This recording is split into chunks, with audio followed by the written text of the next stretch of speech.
If you thought that this election cycle could not get any crazier, it just might, because the results could wind up in a tie, 269 to 269. The 2024 election polling has revealed a much different political landscape after President Joe Biden's withdrawal from the race. With Vice President Kamala Harris as the Democrat candidate, her campaign has caused Donald Trump's lead to narrow considerably.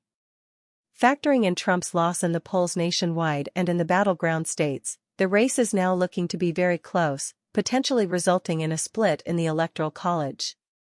That would mean a 269 to 269 tie, with neither Harris nor Trump winning the 270-vote majority needed to become the 47th President of the United States. In this case, the election would not be decided until a contingent election would conclude the winner. This process was created as a fail-safe under the 12th Constitution Amendment.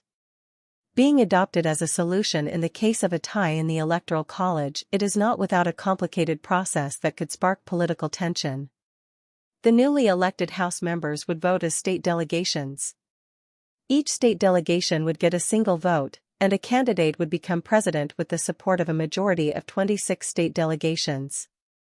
If no candidate wins 26 state delegations by January 20, then the vice president-elect becomes acting president. And if the Senate fails to select a vice president, then under the 20th Amendment and the Presidential Succession Act of 1947, the next eligible person in the presidential line of succession, potentially the Speaker of the House, becomes acting president. Republicans should have a majority in at least 26 state U.S. House delegations in 2025, even if they do not keep the House majority. However, in this scenario, anything could happen. The chance of this election cycle becoming a contingent election would be the first time in 200 years, likely creating chaos in Washington, as the Republicans would very likely win the presidency. The Democrats are already planning a coup d'état asserting that Trump cannot be elected president by provision of the 14th Constitution Amendment, claiming that he is guilty of insurrection, despite the fact that he was not charged with insurrection. No matter what happens up until November 5 and likely afterwards, the political drama in Washington will continue, worthy of classic political opera. As noted in Wikipedia, in 1825, the U.S. House of Representatives, under the provisions of the 12th Amendment, held a contingent election.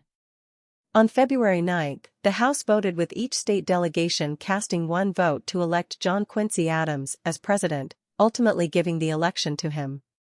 Please like, share, and subscribe. Thank you.